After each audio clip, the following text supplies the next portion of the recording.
Biyahe paakyat ng Tagbi na Surigao del Sur ang mag-asawang Kalo at Agnes, kasama ang 7 taong gulang nilang anak na si Junjun. Mula pa sila sa Davao City at uuwi sana sa probinsya para magbakasyon sa bahay ng matanda ng ama ni Kalo. Hating gabi na nang sila'y mapadaan sa isang mahaba at madilim na kalsada. Halos puro nyugan at masukal ang paligid. "Pa, gutom na ako. Wala na bang bukas na kainan?" Reklamo ni Junjun mula sa likod ng sasakyan. Tumingin si Agnes sa labas ng bintana. "Wala na yata anak, malalim na ang gabi." Ngunit pagliko nila sa may isang lumang tulay, may nakita silang ilaw sa di kalayuan. Parang may bukas na kainan doon. May nakasabit na taratula gawa sa yero. Ang nakalagay doon, "Lugawan ni Aling Belen, bukas hanggang gabi." "Oh, swerte natin. May lugawan pala dito. Tara, kain muna tayo bago magpatuloy," sabi ni Kalo. Paglapit nila sa lugar, napansin nilang tila luma na ang tindahan. Ang bubong ay kinakalawang at sa paligid ay may mga puno ng saging na nakapayuko na parang nagmamasida. Ngunit sa kabila ng itsura, maliwanag ang loob ng lugawan. May isang matandang babae na nakaputi at may pulang bandana sa ulo, abala sa pagluluto sa malaking kaldero. "Magandang gabi po. Bukas pa po ba kayo?" bati ni Agnes. Tumingin ang matanda, ngiting-ngiti. "Ay oo, iha. Dito na kayo't maupo. Mainit pa ang lugaw ko. Ako nga pala si Aling Belen." "Salamat po, Aling Belen." "Ang sarap ng amoy ng niluluto nyo sagot ni Kalo habang inaakay si Junjun papasok. Ngumiti si Aling Belen. "Masarap talaga yan, lalo na kapag gabi. Iba ang lasa kapag tahimik na ang paligid." Dagdag pa ng matanda. Umupo silang tatlo sa may dulong lamesa. Tahimik ang paligid maliban sa tunog ng kumukulong lugaw at huni ng mga kuliglig sa labas. Sa dingding may mga lumang retrato na pawang mga taong hindi nila kilala. Ang mga ngiting kakaiba, tila pilit. "Pa, bakit parang ang daming mata ng mga litrato?" bulong ni Junjun. "Baka kamag-anak ni Aling Belen," singit ni Agnes, ngunit ramdam din niyang may kakaibang lamig sa hangin. Ilang saglit pa, inilapag ni Aling Belen ang 3 mangkok ng mainit na lugaw. "Tikman ninyo, sigurado akong magugustuhan nyo yan." Agad kumain si Kalo. "Ang sarap ng lasa. Malasa. May kakaibang timpla," sabi niya. "Sikreto ng pamilya, syempre. Matagal ko nang minana yan sa nanay ko," sagot ni Aling Belen sabay kindat. Habang kumakain, napansin ni Agnes na tila may kakaibang amoy na sumisingaw mula sa kusina. Parang sunog na karne. Nilingon niya yon, ngunit wala namang nakita niluluto maliban sa lugaw. "Aling Belen, ano pong isahog niyo sa lugaw?" mahinahon niyang tanong. Ngumiti ang matanda. Laman din naman. Malambot sariwa galing sa bagong katay." Hindi na siya nagtanong pa. Habang kumakain, napansin ni Kalo na may dumaan sa labas ng bintana. Isang lalaking nakayuko, dahan-dahang naglalakad, ngunit nang silipin niya, bigla itong nawala. "May tao po sa labas, Aling Belen," sabi niya. "Ay baka suki ko lang yung mga yon. Dumarating sila kapag 10 oras na." "10 oras? Madaling araw na po. Hindi ba kayo natatakot magbukas pa?" ulit ni Agnes. Napangiti lang si Aling Belen, at ang ngiti niyang iyon ay may halong kakaibang titig.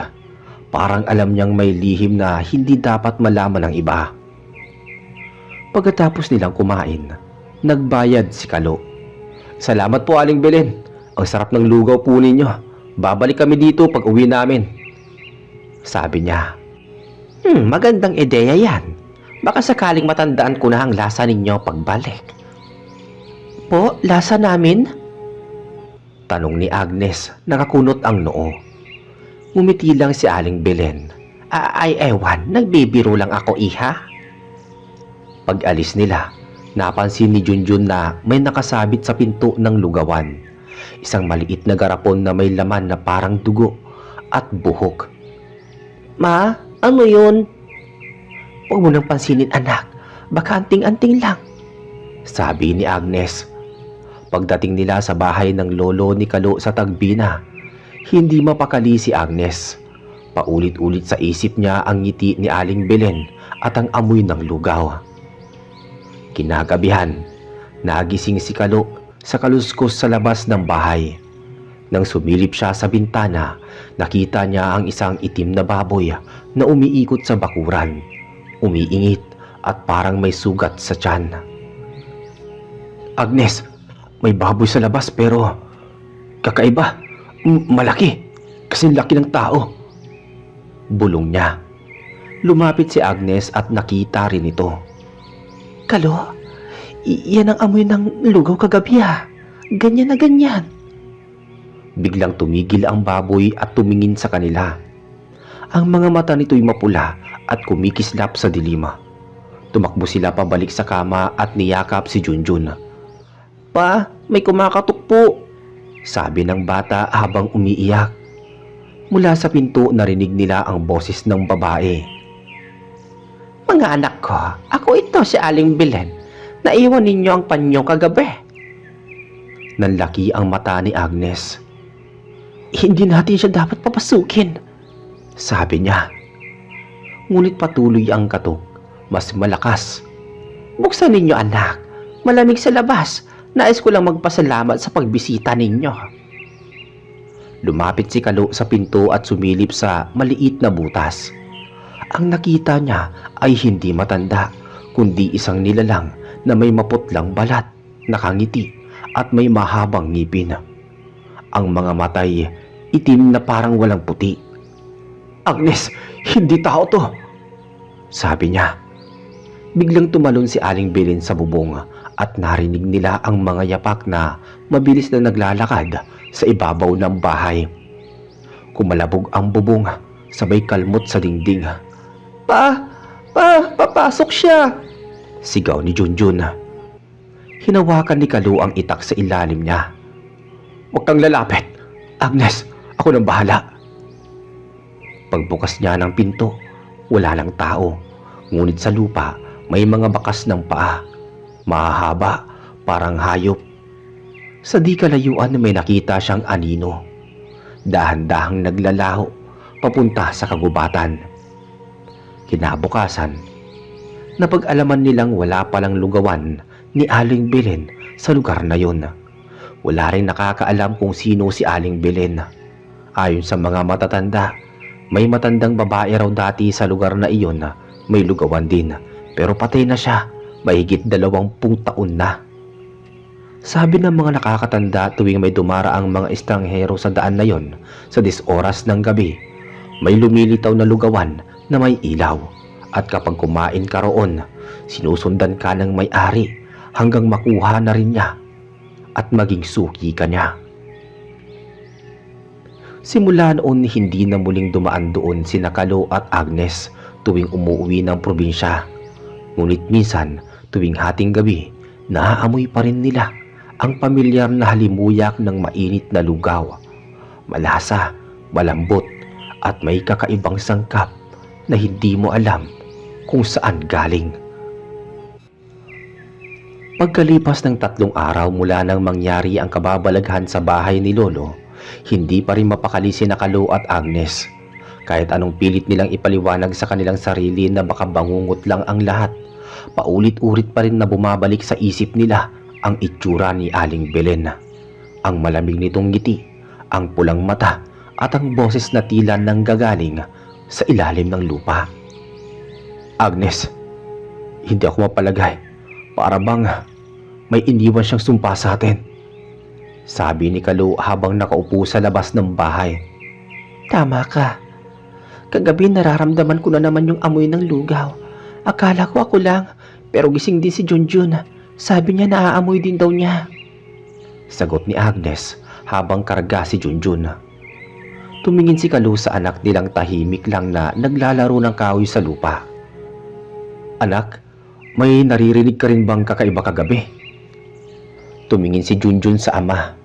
Tay, may boses pong tumatawag sa akin eh.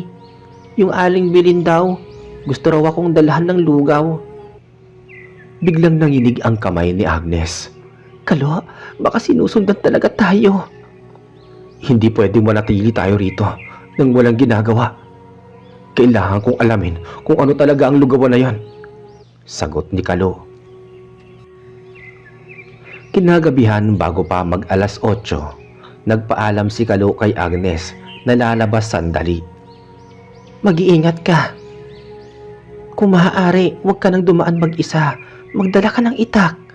Sabi ni Agnes, halatang nag-aalala. May dala ako. Sagot ni Kalo habang sinusuksok sa bewang ang matalim na gulok ni Lolo. Hindi ako magtatagal. Titignan ko lang kung may lugawan pa sa daan. Dagdag pa niya.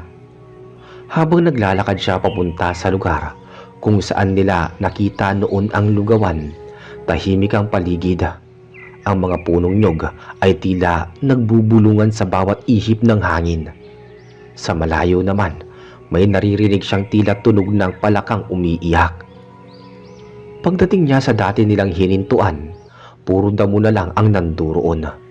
Wala nang kainan, wala nang karatula, ngunit nang humakbang siya ng 3 ulit, papalapit, biglang bumigat ang hangin.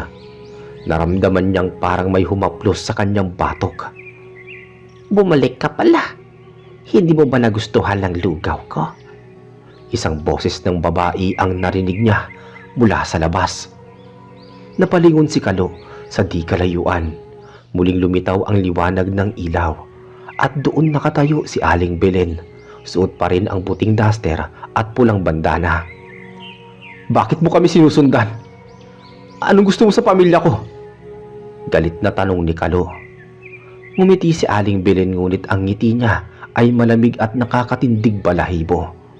Hindi ako ang humahabol sa inyo, Kalo. Kayo ang pumasok sa lugar ko. Kumain kayo ng lugaw na hindi para sa mga mortal. Anong ibig mong sabihin?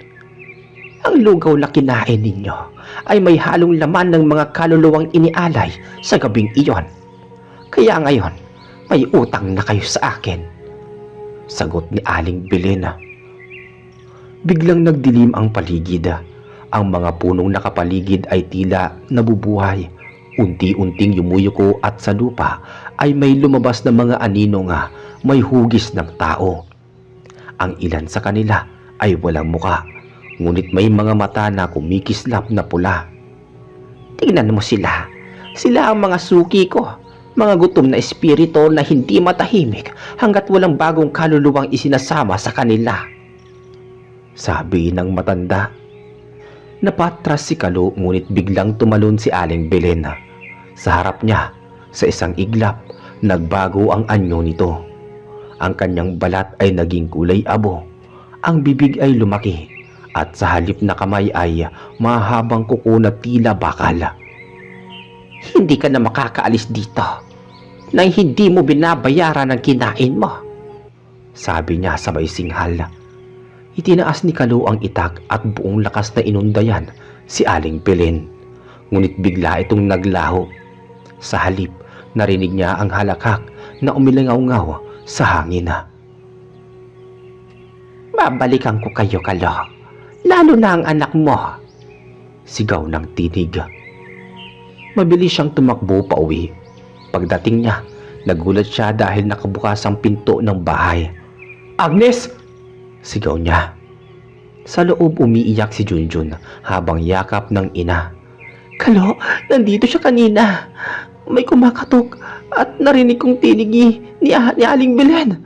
Sabi niya gusto raw niya akong turuang magluto ng lugaw. Sabi ni Agnes na halos mautal-utal na. Tay, naamoy ko na naman yung lugaw. Sabi ni Junjun habang nanginginig. Huwag kang matakot, anak. Hindi ka niya makukuha. sabi naman ni Kalo. Ngunit alam niyang hindi pa tapos ang lahat. Kinabukasan pumunta sila sa bahay ni Mang Efren, isang matandang albularyo sa kabilang baryo. Kilala ito sa lugar dahil sa kakayahang magpalayas ng mga masasamang espiritu. "Anong problema ninyo?" tanong ni Mang Efren habang tinititigan si Kalo. "May matandang babae po, si Aling Belen. May liguan siya sa daan, pero sabi ng mga tao patay na raw siya matagal na. Mula nang kumain kami doon, sinusundan na po kami." Tumango si Mang Efren.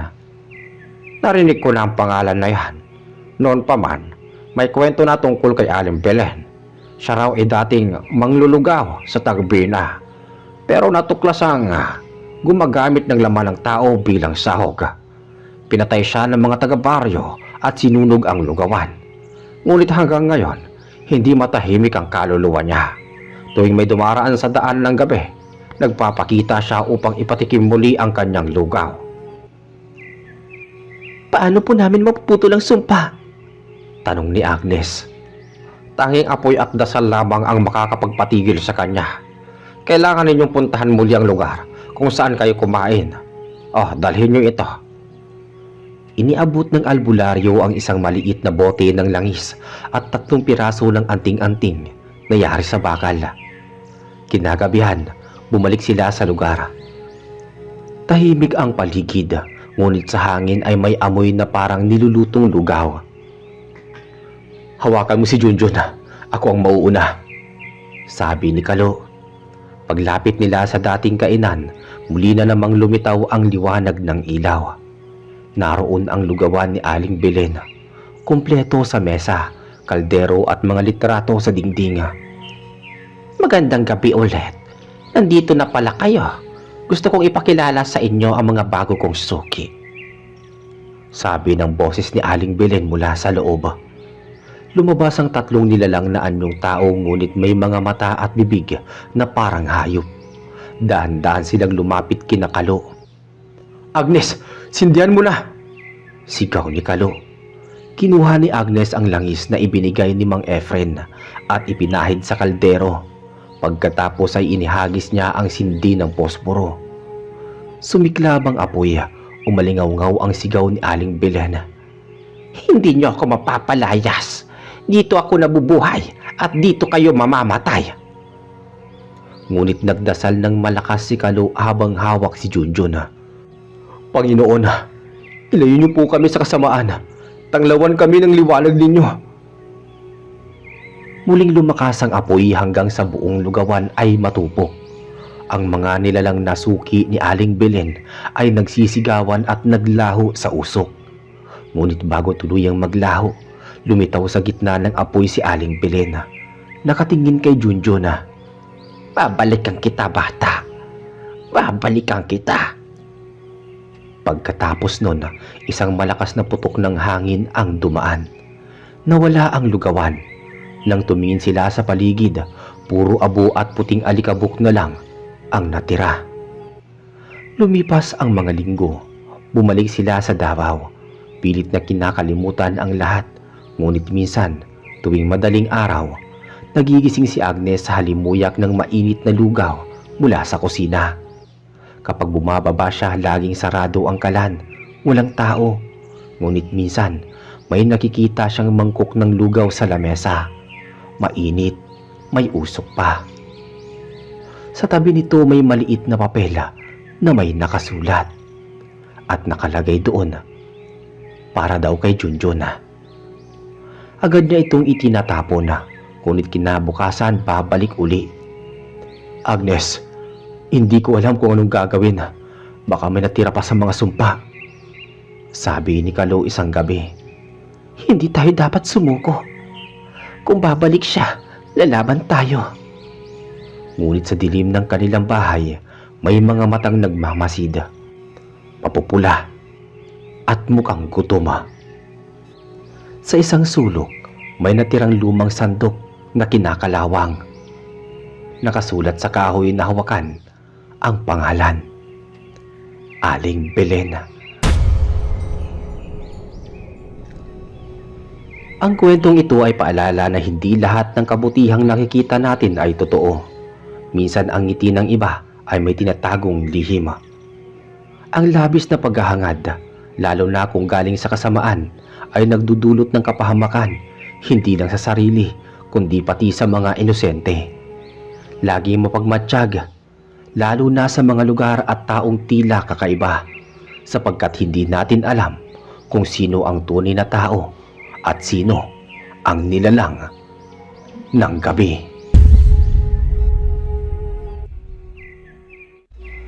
Noong taong 2001, sa timog na bahagi ng Surigao del Sur, may tatlong magkakaibigan na nagplano ng isang maikling bakasyon. Layunin nilang makapagpahinga mula sa pagod ng Maynila at maranasan ang tahimik na buhay sa probinsya. Si Kevin ang pinakatahimik sa tatlo. Laging nakamasid sa paligid. Hindi siya palasalita, ngunit kapag nagsalita, madalas ay may laman.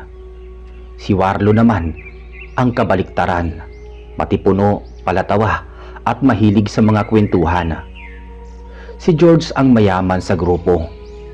Siya ang laging nagyayaya sa mga ganitong lakad. Siya rin ang madalas na mayabang sa mga pupuntahan at mga karanasang kakaiba. Pare, gusto kong makakita ng kakaibang lugar. Hindi yung madalas na puntahan ng mga turista. Gusto ko yung may misteryo, sabi ni George habang nagmamaneho ng itim na SUV. Baka naman gusto mo ring lamunin ng misteryo, biro naman ni Warlo sabay tawa. Ngumiti lang si Kevin pero halatang hindi siya kampante. Teka, saan ba talaga tayo pupunta, George? Ayon sa mapa, may isang liblib na sitio dito sa Surigao. Ang tawag daw Sitio Mabagtik. Wala sa tourist list pero sabi ng mga taga-barangay, may kakaibang kagandahan doon at may mga kwento rin kababalaghan. Ano ka mo, Sitio Mabagtik? Parang hindi maganda pakinggan komento ni Warlo habang sinisipat ang daan. Ngunit si George, gaya ng dati, ay hindi nagpapaawat. Adventure to mga pare, kaya nga tayo nandito, di ba? Ang daan patungo sa liblib na lugar. Habang papalayo sila sa kabihasnan, unti-unting nagiging makipot ang daan. Ang sementado ay napapalitan ng batuhan at kalaunan ay puro putik na lang. Sa magkabilaang gilid ay may mga punong kahoy na tila lumang-luma, baluktot at may ugat na nakalitaw. Parang walang nakatira dito Walang bahay, walang tao, sabi ni Warlo. Tahimik lang si Kevin habang nakatanaw sa labas. Pakiramdam ko may mga matang nakamasid sa atin, bulong niya. Hay naku Kev, ikaw talaga palaging seryoso. Relax ka lang, nasa adventure tayo sabi naman ni George. Pagkatapos ng halos 2 oras sa masukal na daan, napansin nila na lumalamlam ang liwanag. Maalas, alas 5 na pala. Hanap na tayo na pwedeng tuluyan, sabi ni Warlo. Sa dulo ng isang daang matarik, may nakita silang lumang bahay na yari sa kahoy. May bubong na yero, may bahagyang usok mula sa kusina, at tila may nakatirang matanda. Ito ay matandang babae. Paglapit nila, lumabas mula sa pinto ang isang matandang babae na may puting buhok at matulis ang mga mata. Nakasuot ito ng lumang bestida at nakayuko habang hawak ang isang lampara. Magandang gabi po, Nay. Pwede po bang makituloy kahit isang gabi lang? Bati ni Kevin. Tumitig ang matanda sa kanilang tatlo. Hindi na maganda ang oras para sa mga dayo. Pero kung gusto nyo magpahinga, pumasok na kayo. Huwag lang kayong lalabas kapag sumapit ang alas 10 ng gabi. Nagkatinginan ang tatlo. Nay, bakit naman po? Basta sundin nyo na lang. Habang kumakain ng sinaing at tinolang manok, napansin ni George na may kakaibang amoy sa paligid. Bakit parang may nasusunog na goma? Hindi sumagot ang matanda. Tumalikod ito at tumungo sa gilid. ng silid. Baka naman may sinunog lang, sabi ni Warlo, pero halata sa kanyang muka ang pag-aalala. Lumipas ang ilang oras, 10:00 na ng gabi. Sa labas tila may mga yapak na umiikot sa bahay. Pare, naririnig niyo yun? Mahinang tanong ni Kevin. Oo, parang may naglalakad eh, sagot ni Warlo habang kinuha ang flashlight. Lumapit si George sa bintana. Baka hayop lang. Pinuksan niya ng bahagya ang kurtina at doon niya nakita ang isang aninong gumagapang sa lupa. Mahaba ang kamay at may pulang mga mata. Putang ina, may tao sa labas! Sigaw ni George habang napapaatras. Agad silang nagtakbuhan papunta sa silid ng matanda. Ngunit nang buksan nila ang pinto, wala na ito roon. Ang tanging naiwan ay isang lumang larawan ng isang batang babae at 3 lalaki na may hawig sa kanila. Teka, anong ibig sabihin nito? Tanong ni Warlo habang nanginginig. Biglang bumukas ang bintana at pumasok ang malamig na hangin. Kasabay nito, isang boses na paus. Bumalik kayo kung saan kayo nang galing. Huwag niyong gagalitin ang mga nakalibing dito. Napatras silang 3. Si Kevin, bagamat takot, ay pilit nilapitan ang larawan. Sa likod nito, may nakasulat. At ang nakalagay doon, dito nagwakas ang 3 manlalakbay. Taong 1968. Nagwakas? Paano nangyari yon? Bulong ni Kevin. Warlo, tara na, alis na tayo dito, sigaw ni George. Ngunit bago pa sila makalabas, narinig nila muli ang yapak. Ngayon ay mas mabilis, mas mabigat. Pagbukas nila ng pinto, naroon na ang matanda, pero nag-iba na ang anyo. Ang balat nito ay kulubot na parang balat ng kalabaw. Ang mga kuko ay mahaba at ang mata ay pula. Sinabi ko sa inyo, huwag kayong lalabas, sabi nito habang dahan-dahang lumapit. Napatras si Warlo, hinila si Kevin at tinulak si George. Paglabas ng bahay, tumakbo silang 3 papunta sa SUV. Ngunit nang silipin nila si George, wala na ito. George, nasan ka? Sigaw ni Warlo. Mula sa loob ng bahay narinig nila ang sigaw ng kaibigan. Isang hiyaw na puno ng takot at sakit. Nang makalayo na sila ni Kevin, huminto sila sa gitna ng kalsada. Nanginginig si Warlo. Pare, hindi natin pwedeng iwan si George. Warlo, hindi na tao yung nakita ko sa loob, mahinang sabi ni Kevin. Anong ibig mong sabihin? Yung matanda, sinapian siya. O baka siya yung aswang. Tahimik silang dalawa habang nag-aabang ng liwanag ng umaga. Ngunit nang sumikat ang araw, nagpasya silang bumalik. Pagdating nila sa lugar kung saan nakatirik ang bahay, wala na ito. Tanging bakas ng abo at lumang poste ng kahoy ang naiwan.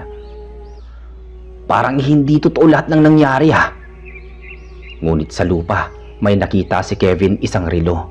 Ang parehong relo na suot ni George. Pagbalik naman nila sa Maynila, pilit nilang kinalimutan ang lahat. Ngunit gabi-gabi, nagigising si Kevin sa mga bangungot. Laging naroon sa kanyang panaginip ang matanda at sa likod nito si George, nakatayo, walang mukha. Isang araw dumalaw si Warlo sa bahay ni Kevin. Pare, kailangan natin bumalik. Hindi ako mapakali. Babalik? Para saan? May bumibisita sa akin kagabi, si George. Nanlamig si Kevin. Anong ibig mong sabihin? Lumabas ako sa may bakuran. Nakita ko siya nakatayo pero nakalutang. Tahimik silang dalawa. Sa labas biglang humampas ang hangin at bumukas ang pinto ng kusa. At sa ilalim ng liwanag ng araw, sa gilid ng sala, may isang aninong dumaan. Pamilyar ang tindig, pamilyar ang boses. Hindi pa tapos ang adventure natin, sabi ng tinig. Pagkalipas ng ilang linggo matapos ang nangyari sa sitio Mabagtik, na natiling balisa si Kevin. Kahit anong gawin niya, hindi maalis sa isipan niya ang huling nakita. Hindi niya matanggal sa isip ang mukha ng matandang babae at huling sigaw ni George bago ito tuluyang nawala. Tuwing gabi naririnig pa rin niya ang sigaw ng kaibigan sa kanyang panaginip. Sa bawat pagmulat niya ng mata, para bang may matang nakatingin sa kanya sa dilima. Nagbalak naman si Warlo. Isang hapon dumating si Warlo sa bahay ni Kevin. Pawisan ito, halatang hindi maayos ang tulog. Para hindi ko na kaya pare. Paulit-ulit kong naririnig yung boses ni George laging sinasabi niya bumalik kayo. Wika ni Warlo habang nakatingin sa may sahig. Baka trauma lang yan pre. Namatay si George siguro, guni-guni mo lang yun. Hindi Kev, nakita ko siya, nakatayo siya sa likod ng puno sa harap ng bahay namin. Hindi ako pwedeng magkamali. Si George yun, pero ibang mukha niya maputla at parang may dugo sa leeg. Tumahimik si Kevin matagal bago ito nakasagot. Anong gusto mong gawin? Bumalik tayo. Kailangan nating malaman kung anong nangyari.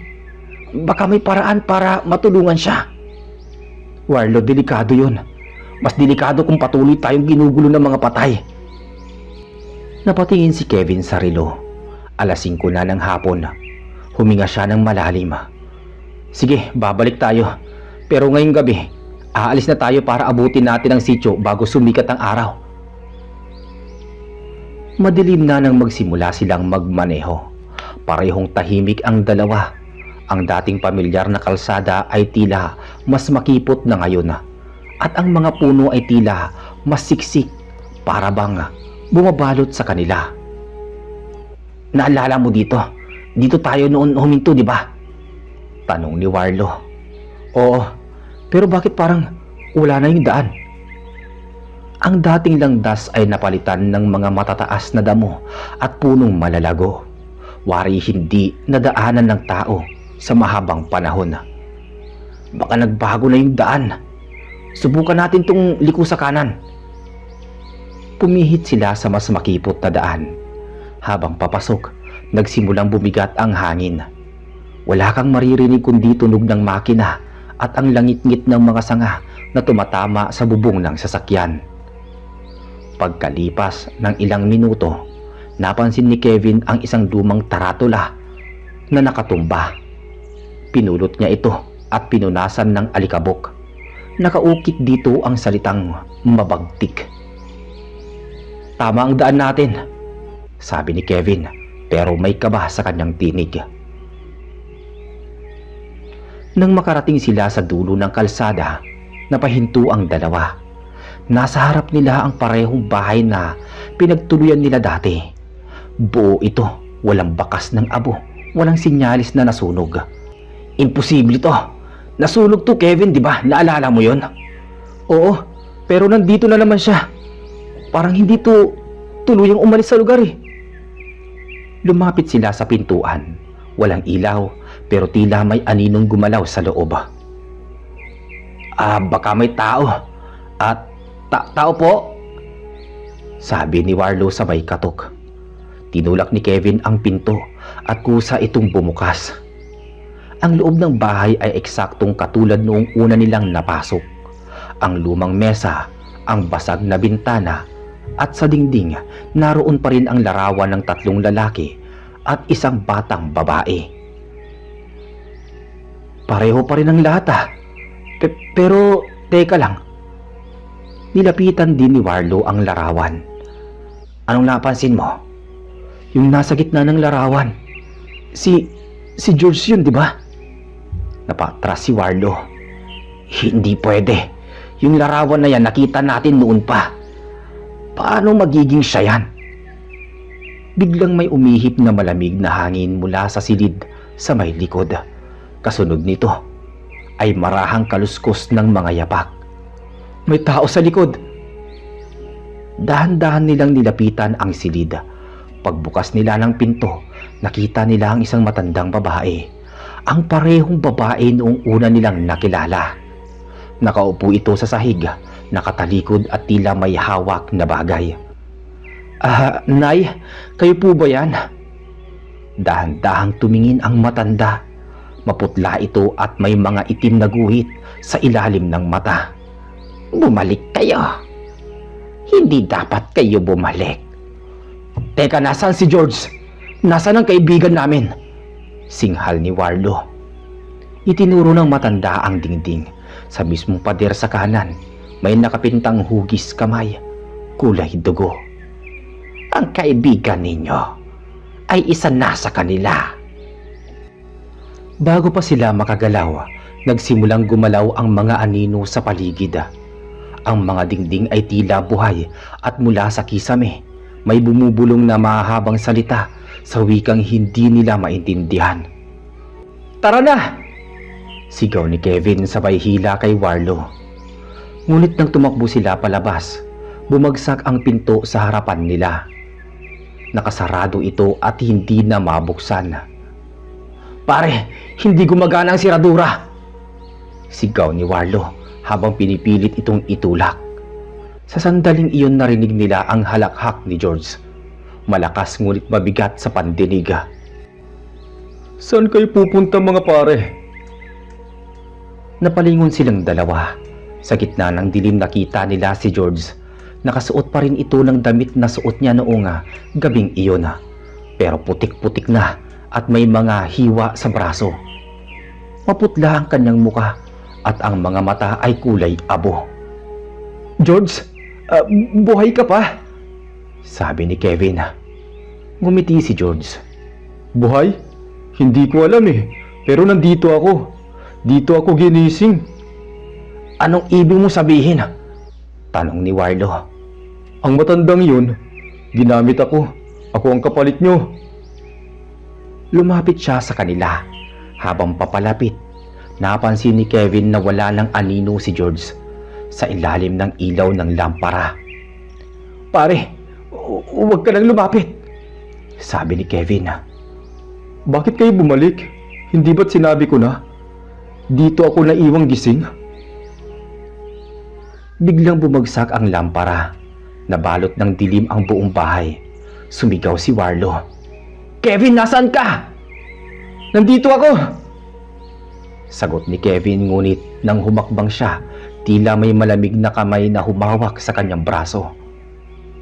Hindi ka na makakaalis. Kasama na kayo sa amin.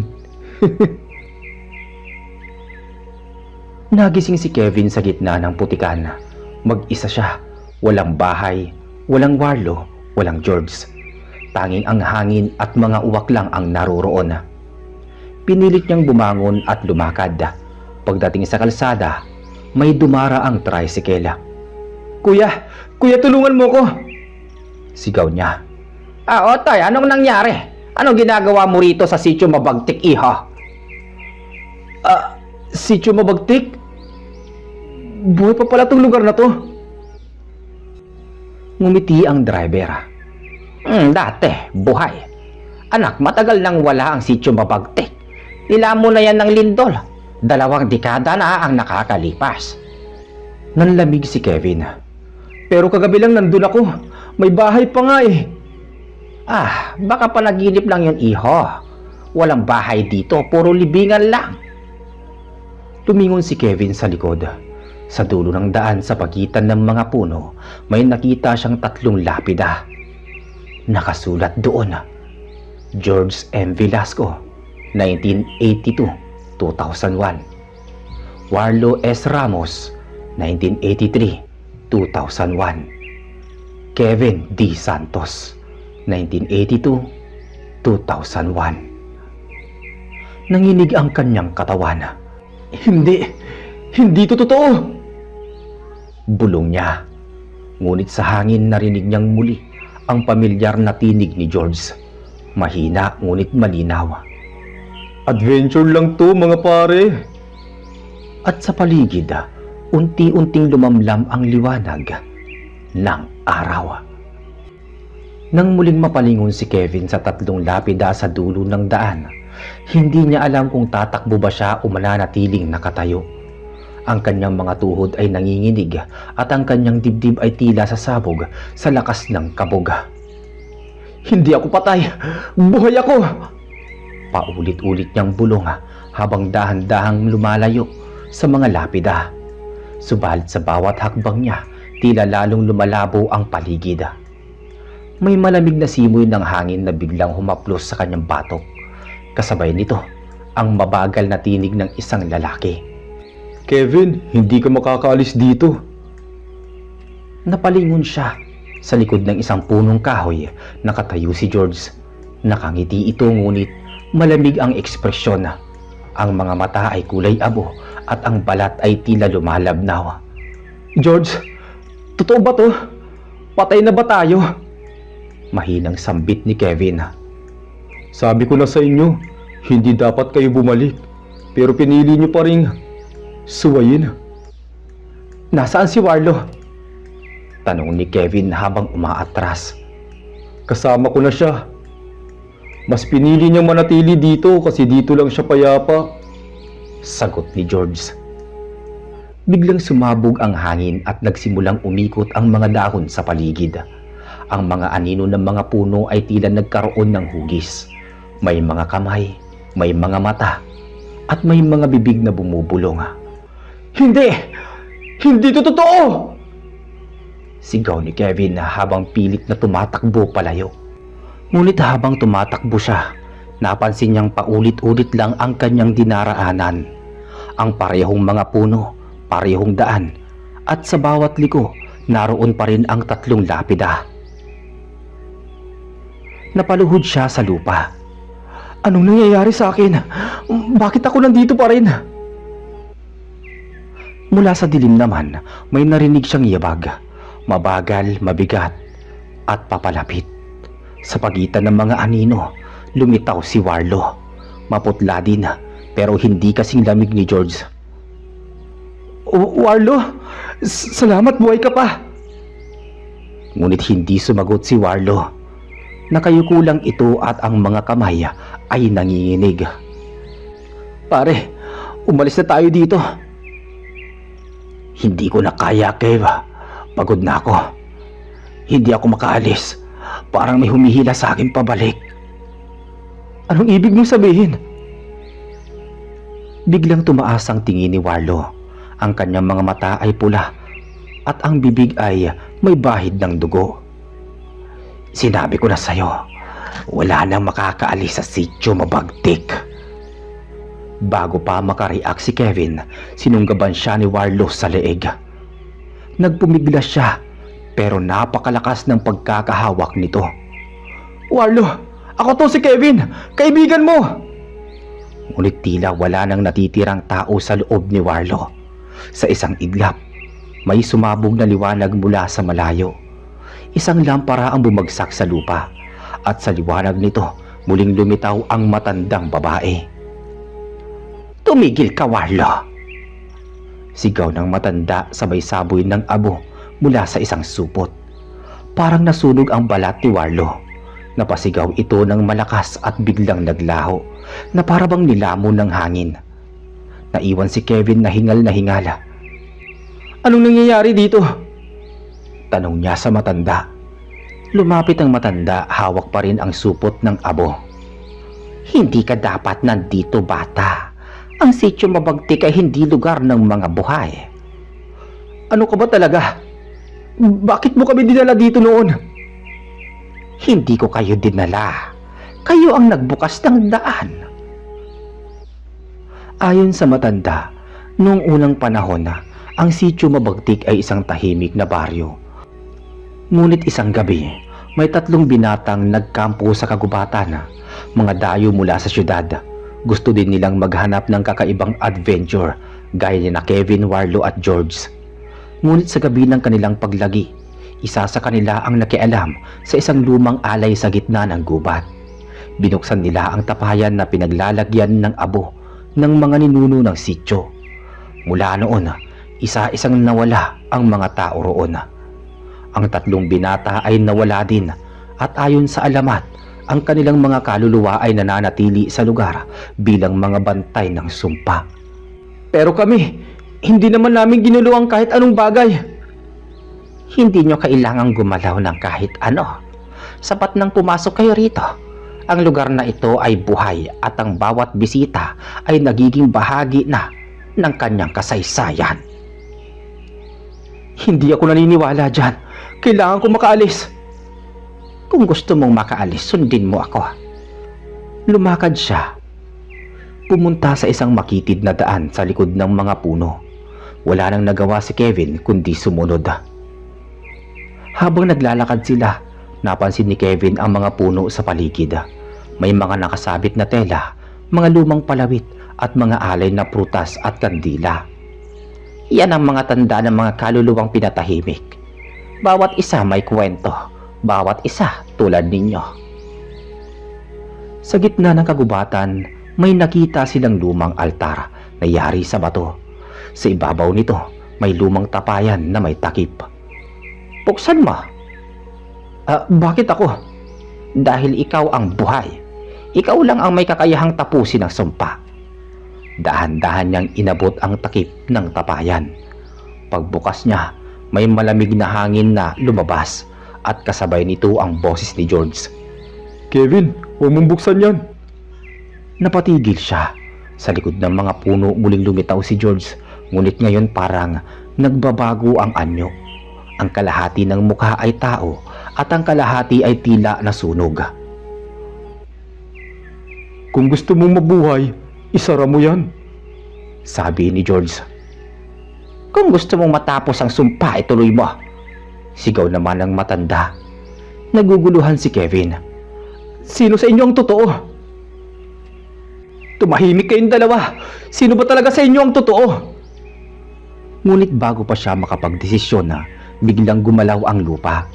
Umangat ang mga ugat ng mga puno at binalot ang kanyang mga paa. Napasigaw siya sa sakit habang pilit na kumakawala. Ang matanda ay biglang nagbago ng anyo. Ang buhok nito ay humaba at ang mukha ay naging itim at kulubot. Ang mga ngipin ay mahahaba at matutulis. Hindi ka makakaalis. Kasama ka na sa amin. Ngunit mula sa liwanag ng buwan, may isang figura na lumitaw, si Warlo. Ngunit ngayon tila gising na siya sa pagkakagapos ng sumpa. Kevin, sabihin mo sa kanya ang pangalan mo. Anong ibig mong sabihin? Sabihin mo, para makilala ka ng mga espiritu bilang buhay, hindi bilang kaluluwa. Sumigaw si Kevin. Ako si Kevin De Santos. Buhay ako! Buhay ako! Biglang kumidlat sa langit at sa isang iglap, naglaho ang matanda sa liwanag. Pagdilat ni Kevin, nasa ospital na siya. Nakaupo sa tabi niya ang isang pulis. Binata, nagising ka na. Ilang araw ka nang nawawala. May nakakita sa iyo sa may gubat sa Surigao. Walang malay. Nasaan sina Warlo at George? Tanong ni Kevin. Nagkatinginan ang mga pulis. Sila yung dalawang kasama mo, di ba? Nakita namin ang mga labi nila malapit sa isang lumang bahay. Pero matagal na yon. Parang ilang taon nang patay. Nanlumo si Kevin. Hindi, kasama ko lang sila kahapon. Ngumiti ng malungkot ang pulis. Iho, 2000 pa kayo nawala. 2004 na ngayon. Nabitawan ni Kevin ang baso ng tubig. 3 taon? Tumango ang pulis. 3 taon kang hindi nakita. At kung saan ka nakita, wala na dapat bahay doon. Sa labas ng ospital, habang pinagmamasdan ni Kevin ang labas ng bintana, may narinig siyang pamilyar na boses. Adventure lang to, pare. Paglingon niya, nakita niya sa salamin ng bintana si George at Warlo. Nakatayo sa gilid ng kama, nakangiti, tila ba naghihintay ng kasunod na biyahe. At sa labas ng bintana, muling umihip ang malamig na hangin, dala ang bulong ng kagubatan ng Sitio Mabagtik.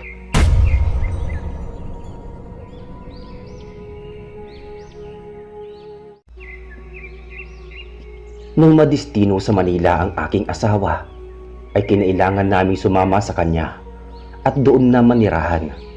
Pero dahil wala kaming bahay sa Maynila, ay naghanap na lamang kami ng apartment na mauupahan.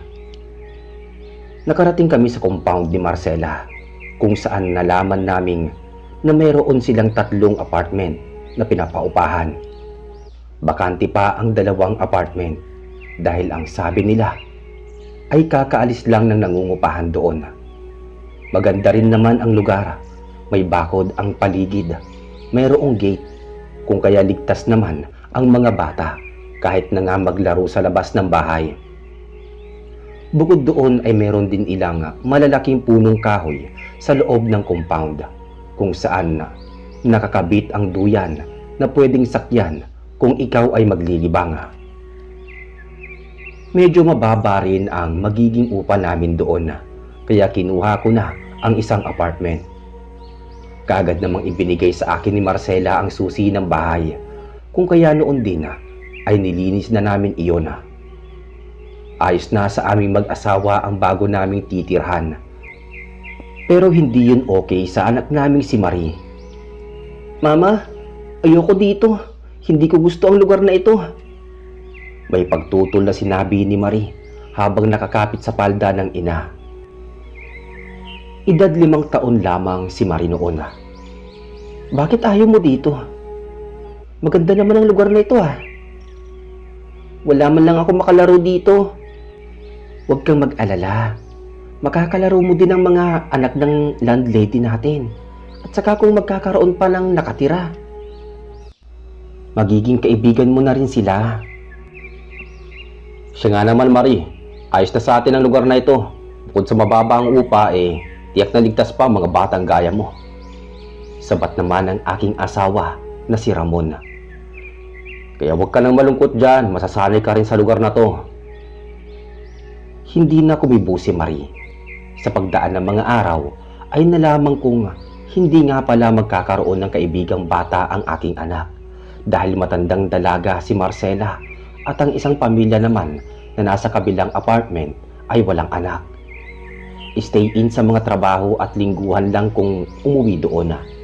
Kaya naman ang aking anak ay lungkot na lungkot. At kapag dumarating ang gabi ay takot na takot siya.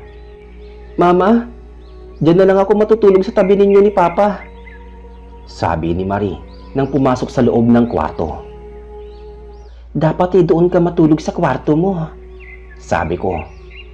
"May istorbang pagtulog ng papa mo. Alam mo namang maaga ang pasok niya bukas."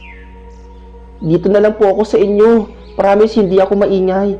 Ayoko sa kwarto ko, nakakatakot doon." Bakit ka nga natatakot? Ano bang meron sa kwarto mo?" Muli kong isisa sa aking anak.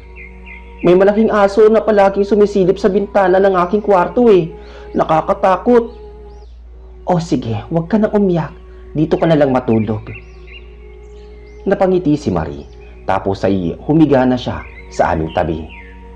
Kinabukasan ay kinausap ko si Marcela tungkol sa malaking asong nakakagala sa compound dahil hindi iyon kilala ng aking anak. At natatakot siya. Natatakot din ako nga makagat nun si Marie. "Roxanne, wala naman akong alagang aso. At ang nangungupahan sa kabilang apartment wala din," kaagad na sinabi ni Marcela. "Pero may nakitang aso si Marie kagabi. Palagi daw yung sumisilip sa bintana ng kanyang kwarto. Kaya takot na takot yung bata." Muli kong sabi. Huwag mong intindihin yun. Baka naligaw lang dito ang aso na yon." Pagtatapos ni Marcela. Nang sumunod na araw, dapit hapon na iyon, pero naglalaro pa sa duyan si Marie. At doon nito nakitang muli ang malaking aso. Nakatayo iyon sa di kalayuan. Bahagyang umaangil habang ang mahabang dila ay nakalawit. Kaya naman takot na si Marie. Noon dumating ang isang matandang babae. Dala ang isang mahabang walis tingting at hinampas ang aso. "Rocky, lumayas ka dito. Huwag mong saktan ang batang yan," galit na sabi ng matandang babae. Kaagad namang umalis ang aso. Takot na takot itong lumayo at naglaho sa paningin ni Marie. Nawala naman ang takot ng bata nang bumaba sa duyan. Nakangiti nitong hinarap ang matanda. "Sino po kayo?" tanong ng bata. Tawagin mo na lang akong Lucia. Lola na lang. Kung nalulungkot ka, pwede mo akong maging kalaro o maging kaibigan. Pakilala ng matanda. "Salamat po, Lola. Mabuti naman at mula ngayon meron na akong makakalaro. Tuwing ganitong oras, pwede tayong maglaro. Marami din kasi akong trabaho sa maghapon. Nauubos ang aking panahon sa panggagansilyo." Muling sinabi ng matanda. "Sige po, Lola. Bukas na lang po ulit. Papasok na po ako sa bahay." Sumang-ayon naman ang matanda. Pumasok na sa loob ng bahay si Marie. Mula noon ay hindi na natatakot ang bata na matulog sa loob ng kanyang kwarto dahil tuwing gabi ay naroon si Lola Lucia. Madalas na nakakatulog si Marie sa mga kwento ng matanda. Hindi naman nalingid sa akin ang pagbabago ng aking anak. Inusisa ko siya at nalaman ko ang tungkol kay Lola Lucia. Tuwang-tuwa ko dahil ngayon ay masaya na ang aking anak dahil meron na siyang kaibigan. Nang sumunod na araw ay nagluto ako ng adobong manok. Kagad akong naglagay sa pinggan at dinala kina Marcela dahil ayon sa aking anak ay kina Marcela nakatira si Lola Lucia. "Ang ibig mo bang sabihin si Lola Lucia ang hinahanap mo?" Nagtatakang tanong ni Marcela. "Oo, siya nga. Palagi niyang nilalaro ang aking anak. Kaya naman mula noon hindi na naging bugnutin si Marie dahil meron na siyang kaibigan." Muli kong sinabi. "Ayun ang picture ni Lola Lucia, Mama, oh." Turo naman ni Marie nang makita ang malaking laminated picture ng matanda. Napabuntong hininga si Marcela. Hindi masabi ni Marcela sa amin na matagal nang patay ang ina niya na si Lola Lucia. Lubha lamang itong matuwain sa mga bata kung kaya sa tuwing may lilipat na pamilya sa apartment ay nagpapakita ito at ang alagang aso na si Rocky. Alam ni Marcela na kapag nalaman ko ang lihim ng Lola Lucia ay tiyak na aalis din kami sa lugar na iyon dahil sa takot gaya ng mga nakaraang pamilya na tumira sa apartment na iyon kung saan nakikipagkaibigan din sa mga bata ang multo ni Lola Lucia. Sa ngayon ay naghahanap na kami ng ibang apartment na malilipatan.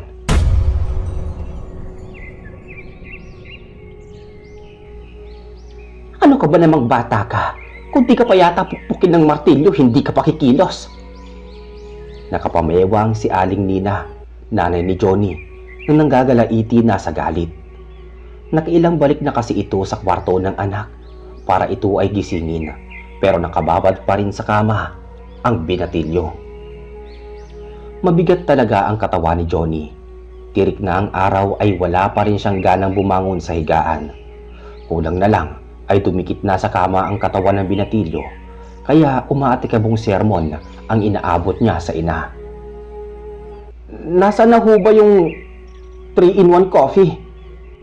Sabi niya na nasa harap na ng pagkain ay tinatamad pa yatang ngumuya. "Hayan nasa tabi mo lang. Tutukain ka na dyan." Napabuga na lang ng hangin si Aling Nena sa ipinapakitang katamaran ng anak. Umingit ang silyang pag-upo ni Johnny. Mukhang bibigay na ang paa ng silya sa sobrang bigat niya. "Abay, pagkatapos mo naman dyan, gawin mo na ang silya. Tignan mo nga, uuga-uga na dyan. Maanong pakuan mo man lang?" Singhal ng babae. Tumayo si Johnny para lumabas at iwasan ang sermon ng ina. Muntik pa siyang mauntog sa nakausling kahoy sa hagdan. "Kita mo na, nagkakanda-untog-untog ka na, hindi mo man lang malagari ang kahoy sa hagdan. Para tuloy walang lalaki dito sa bahay." Ang daming gustong ipapukpok at ipalagari ng ina. "Wala naman ho tayong gamit na martilyo at lagari." Angal ni Johnny. "Abay, di manghiram ka. Wala ka bang diskarte?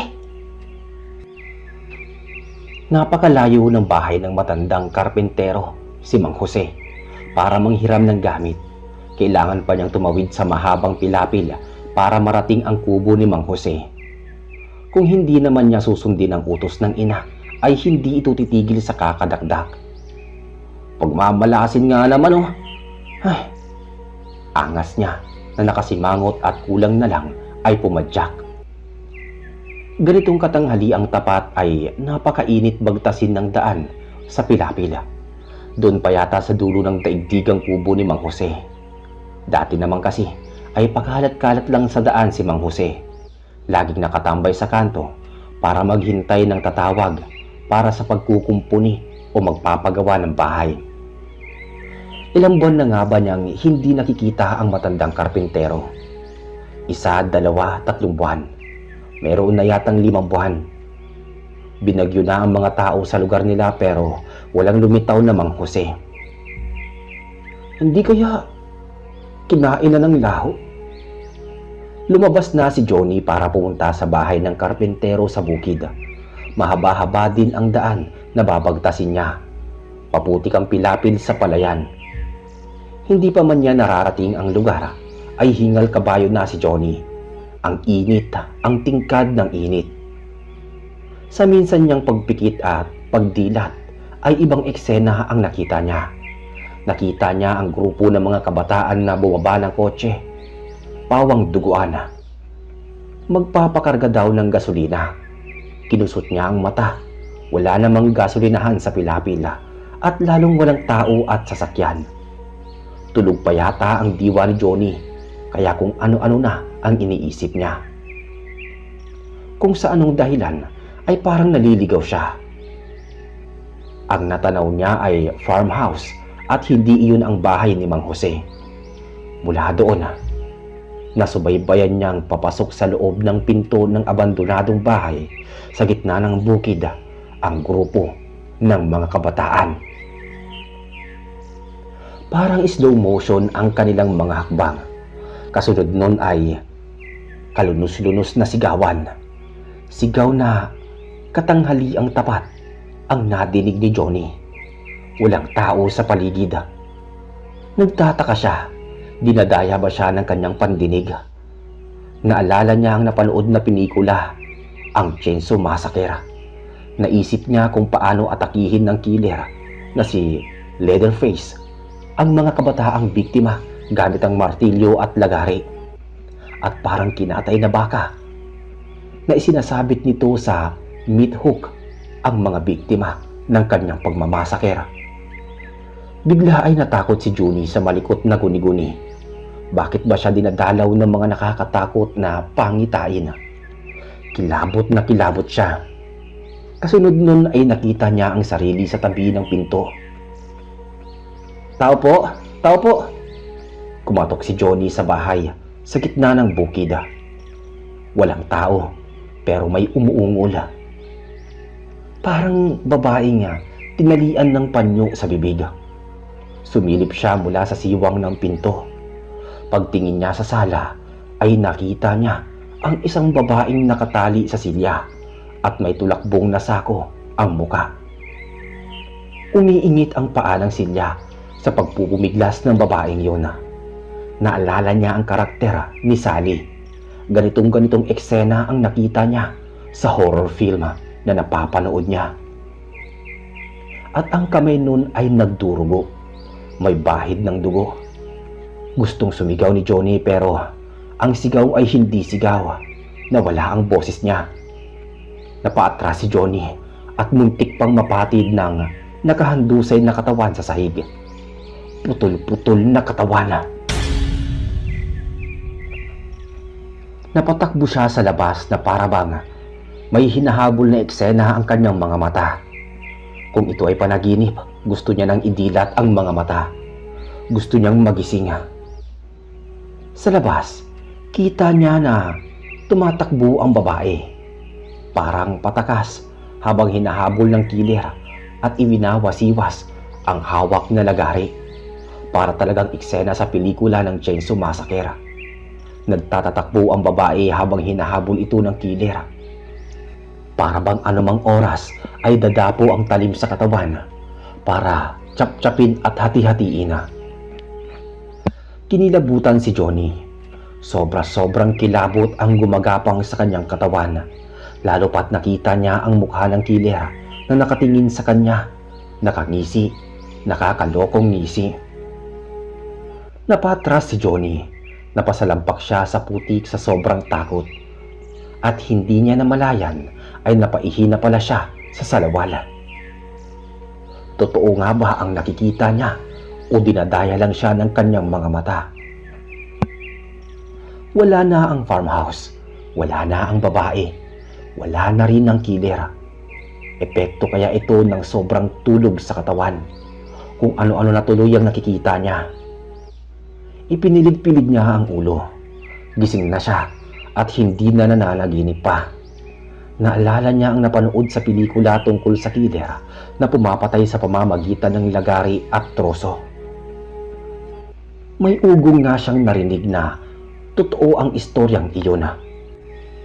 Ang totoong karakter na killer na si Leatherface ay base sa serial killer na si Ed Gein sa totoong buhay.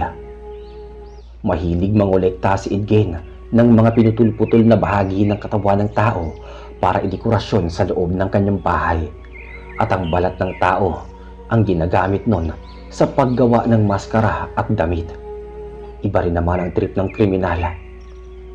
Tumayo si Johnny at ipinagpagang putik na kumapit sa damit. Para siyang nakipagbuno nito sa 10 na baliw na kalabaw. Binagtas niya uli ang pilapila papunta sa bahay ng karpenterong si Mang Jose. Nag-iisa lang sa buhay ang matanda, at ang bahay na tinutuluyan nun sa dulo ng pilapila ay talaga namang hindi panghahangasang puntahan ng kahit na sino. Doon nga naman ay mapapatay ka ng walang kalaban-laban dahil malayo sa mga kapitbahay. Kahit mapapasigaw ka ay walang dadamay. Sa daan na amoy niya ang tila nabubulok na laman. Tinangay ng hangin ang mabahong amoy. Nakakasuka. Parang galing sa kubo ni Mang Jose ang amoy. Narating niya ang kubo ni Mang Jose. Tahimik sa loob, para bang walang katao-tao. Mang Jose? Mang Jose? Tawag ni Johnny. Nasa labas siya ng bakod. Walang sagot, pero may narinig siyang kaluskos. Saglit pa, narinig niya na ang tunog ng kinikiskis na metal na tila hinahasa ang talima. Nakakangilo sa ngipin. Mang Jose? Muli ay tawag ni Johnny. Bakit ba ayaw siyang sagutin ni Mang Jose? Dati marinig pa lang ito ng boses ng tao. Dumarayo na sa lugar nito ay buong gilo na sasalubungin na agad ng matanda na para bang bawat taong tumatapak sa bakuran niya ay karangalan nitong mapasakan niya. Ngayon para bang ayaw siyang labasin. May 5 buwan na rin niyang hindi nakikita si Mang Jose. Usap-usapan nga sa lugar nila, baka inatake na ang kawawang matanda. Wala itong kasama, sakaling atakihin nga, mamamatay na lang talaga.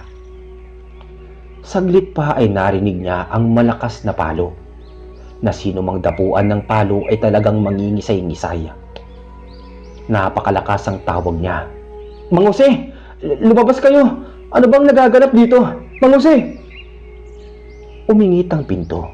Mula sa pinto ay kumwadro ang mukha ni Mang Jose. May talsik pa ng dugo sa mukha. Mang Jose, may masama po bang nangyari sa inyo? May naaamoy kasi akong hindi maganda eh. Hindi sumagot ang matanda. Nakayuko ito. Mailap ang mata at para bang may kinatatakutan kung ano. Sumagot kayo! Bakit parang takot na takot kayo? Hindi niya mailarawan ang takot na nakabahid sa mukha ni Mang Jose. Nang ibuka ni Mang Jose ang bibig, ay nang hilakbot siya. Putol ang dila ng karpentero.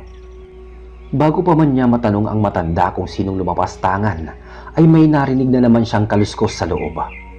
Nanggagaling sa loob ng kusina. May kasama po ba kayo? Gusto niyang makasiguro. Masakit sa tenga ang tunog ng mga kinikiskis na metal. nilalagaring bakal, pinupukpok ng martilyo. Para bang may konsyerto ng mga hurumintado. Kasunod nun ay parang hinihilang bakal. Lalo pa nga't nakikita niya ang matinding bahid ng takot sa mata ni Mang Jose. Gusto niyang hilahin ang matanda at sabihin, "Takbo! Tumakbo na tayo!" Pero paano siya tatakbo? Gayong parang ipinako na ang paa niya sa lupa. Hindi siya makagalaw. Si Mang Jose gustong sumigaw pero hindi makasigaw. Lalo nga't nadidinig nila ang tila nilalagaring katawan. Maya-maya pa, humagi sa tabi nila ang iba't ibang parte ng katawan. Ulo, kamay, braso, paa, binti. At ang kasunod na lumabas ay ang muka ng killer. Isang karakter na sa bangungot lang niya makikita. Nakaharang si Julie sa pinto at papalapit ang halimaw na kriminal. Bago pa man siya makasigaw, nilagari na nun ang harang sa pintong daraanan.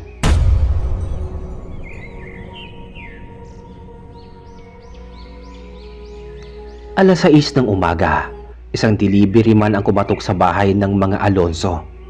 Nag-doorbell ito.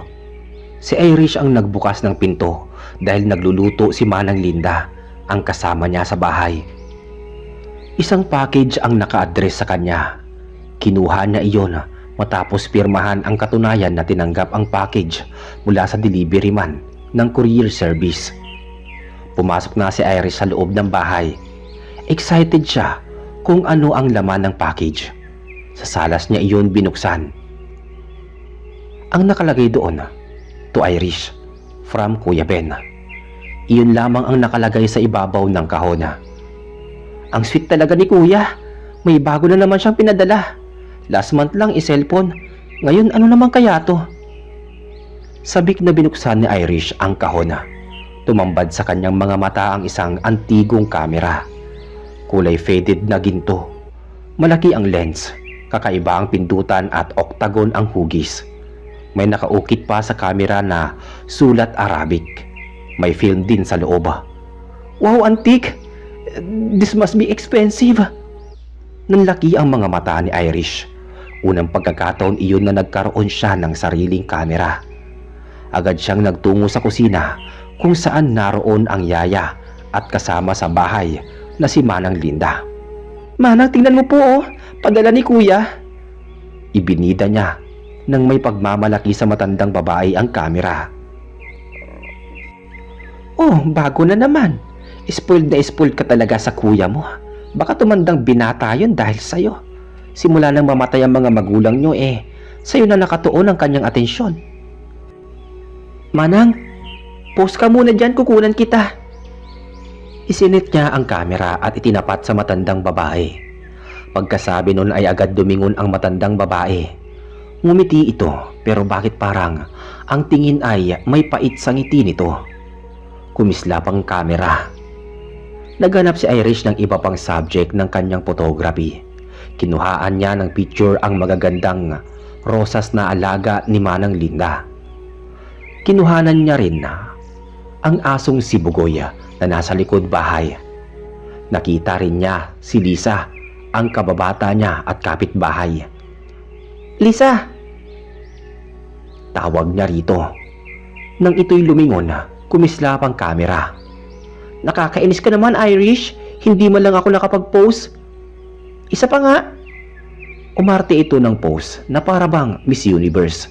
Saka nakangiting sinabi, "Okay, take a shot." "Sige na nga," sabi niya. At kumislap muli ang kamera ni Irish. "Ang ganda naman ng kamera mo. Galing sa lola mo?"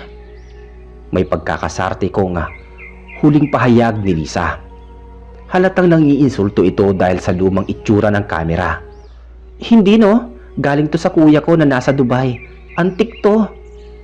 Ipinagdiinan din niya ang salitang antik. Pagmamalaki pa niya, "Hindi na uso ang mga ganyan ngayon. Digital na ang uso." "Okay lang yon. At least naiiba ako at walang katulad." Inggit lang si Lisa sa bagong kamera. Iyon ang nasa isip ni Irish.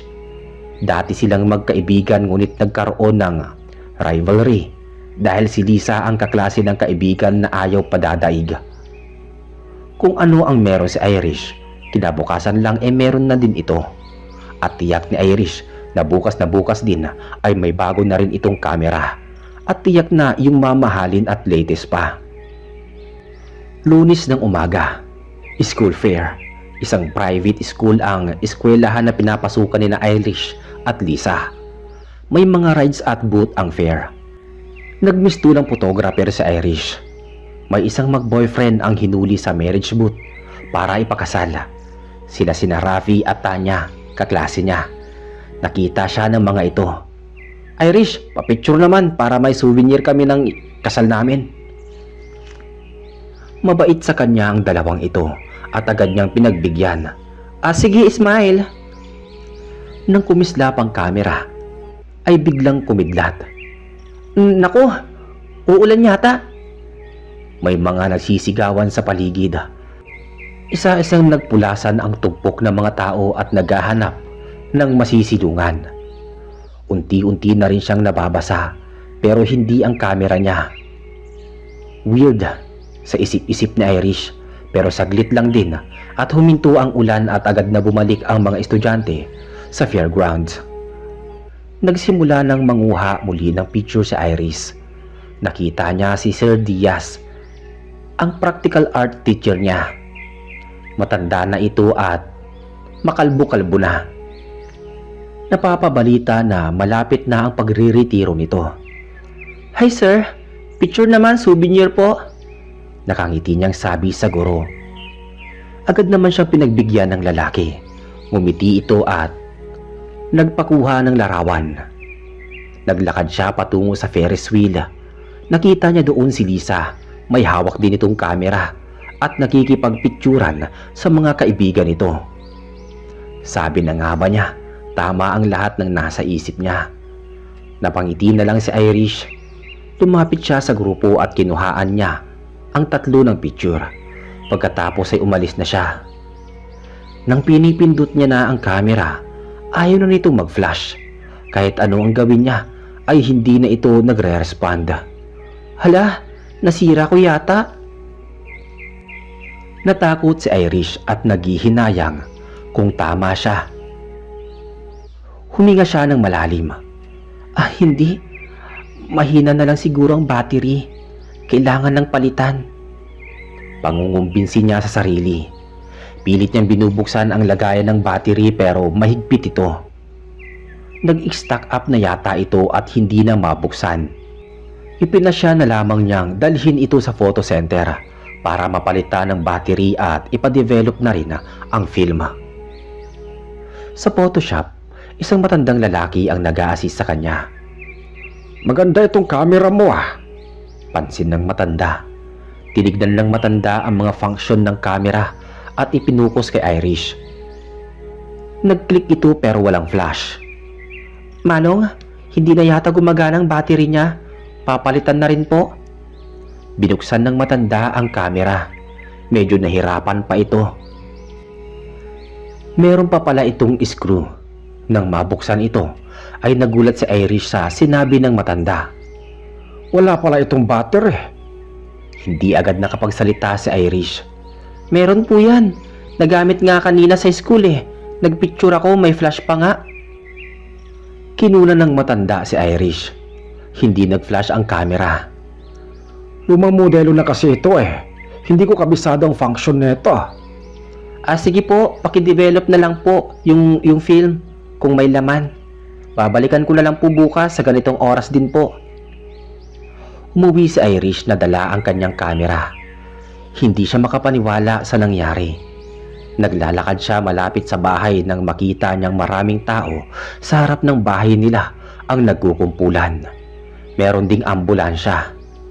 Tumakbo si Irish, sinalubong siya ng mga kapitbahay. Mula sa mukha ng mga ito, parang alam niya na kung ano ang nangyari. Manang? Napapahagulgul na siya ng iyak nang makita si Manang Linda na nakahiga sa stretcher. Wala na itong buhay. ipinasok na ito sa ambulansya. Cardiac arrest daw, sabi ng tumingin na doktor. Sabi ng kapitbahay nila na si Aling Sylvia. Ito rin ang laging tumitingin sa kanilang dalawa ni Manang Linda. Magpahinga ka na muna. Kami na lang ang mag-aasikaso ng lahat. Ang mag-asawang Sylvia at Ramona ang kanilang kapitbahay. Close ang mga ito sa kanila ni Manang Linda. Ang mga ito na rin na ang tumayong magulang niya sa tuwing kailangan ng magulang sa kanilang paaralan. Malungkot siyang pumasok sa loob ng bahay. Binuksan niya ang ilaw. Dumiretso siya sa kusina kung saan laging naroon si Manang. Nililibot niya ang tingin sa paligid. Nakita niya ang halamang rosas na nalalanta na rin. Hinawakan pa niya ito. Pati ba naman ikaw mawawala na rin? Matagal na itong alaga ni Manang pero hindi pa ito nalanta. Ngayon lang. Maya-maya lumabas si Irish sa garden.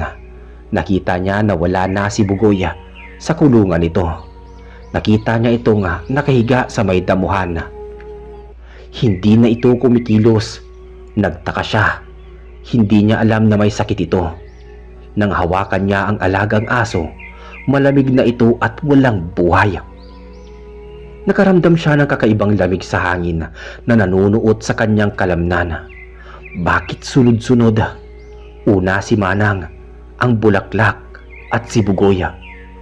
Iglap na parang isang kisap ng kamera ang sumagi sa kanyang isip. Ang kamera. May kinalaman kaya ang kamera? Pero hindi kalukuhan yon. Naisip niya. Coincidence lang ang mga pangyayari. Baka may nakain lang si Bugoy na nakalason dito o talagang may sakit na ito na hindi lang nila alam. Pinilit niyang pakalmahin ang sarili dahil sa mga nagaganap. Hindi pa rin siya makapaniwala. Para bang panaginip lang ang lahat. Hindi niya namalayan ang pagkatulog sa sofa. Kinabukasan, papasok na siya sa paaralan nang isang balita ang bumungad sa kanya. Patay na raw si Lisa. Naglakad ito papasok nang mabundol ng malaking truck. Napahindik si Irish. Hindi na coincidence ang lahat. Hindi na. Totoong may kababalaghan ng kamera. Gulong-gulo ang isip niya. Inaalala niya ang lahat ng sumunod niyang pinicturan sa school fair. Nagmamadali siyang pumasok. Gusto niyang bigyan ng babala ang dalawang kaklase. Ang dalawa pang kaibigan ni Lisa, ang kanyang proof na si Mr. Diaz at sino pa. Sino pa ba ang nakawaan niya? Dumating siya sa paaralan. Hinanap niya si Rafi at Tanya. Pero kapwa absent ang mga ito. Marahil ay nasa bahay lang ang mga iyon. Safe naman siguro sila kung nasa bahay lang. Ang dalawa pang kaibigan ni Lisa ay pinagsabihan na rin niyang mag-iingat. Pero pinagtawanan lang siya ng mga ito. Si Prof. Diaz. Nang magpunta siya sa faculty room, dinatnan niyang malungkot ang lahat. Hindi raw nagising ang guro noong umaga. Wala na itong pulso nang isugod sa ospital. Binangungot daw. Nanlulumong lumabas ng silid ng faculty room si Irish. Bigla ay naisip niya ang camera. Ang film na ipinapadevelop niya sa Photoshop. Ito ang magpapatunay ng lahat ng kanyang hinala. Ibinigay ni Irish ang resibo sa babae sa counter ng Photoshop. Hinanap nito ang envelope na may nakalagay na pangalan niya. Nang iniabot sa kanya, dali-dali niya itong binuksan. Tumambad sa kanya ang bangkay ng kapatid. Nakunan ng kamera ang pagbibigti nito. Mag-isa lang ang kapatid nito, pero nagtataka siya kung paano nakunan ito ng kamera. Ang pagbibigti nito. Mag-isa lang ang kapatid pero nagtataka siya kung paano nakunan ito ng kamera. Hindi niya na magawa pang umiyak. Masakit na ang kalooban niya. Gusto na lamang niyang masuka sa sama ng kanyang pakiramdam. Ang mga sumunod na larawan ay larawan ni Manang, pero hindi ito ang kinunan niya sa kusina. Ang kuha nito ay ang akto ng pagkakaatake nito sa puso. Sapo nito ang dibdib. Ang sumunod ay ang bulaklak na nalanta. Si Bugoy na bumubula ang bibig. Si Lisa habang nasagasaan ng truck. Si Rafi at Tanya ay malabo ang larawan. Hindi niya maaninag. Blurred. Pero alam niyang si Tanya at Rafi yun. Ang dalawang kaibigan ni Lisa ay blurred din. Samantalang sa larawan ni Sir Diaz ay nakahiga ito sa kama, parang natutulog lang. At ang huling larawan, siya. Nagkulaps siya. At hindi niya na namalayan ang mga nangyari. Tumayo siya at nagsimulang lumabas ng gusali ng Photoshop. Nang makalabas siya ng shopping center, nagkagulo ang mga tao. Lumapit sa Irish para makiusyoso. Isang babae daw ang nasagasaan. Yun ang narinig niya sa nakasalubong niyang babae. Nahit and run. Pailing-iling pa ang matandang babae. Lumapit pa rin si Irish. Nang sumilip siya, nakita niya ang sarili na nakahiga sa kalsada. Duguan, parang naulit na eksena, ang larawan ng kanyang kamatayan.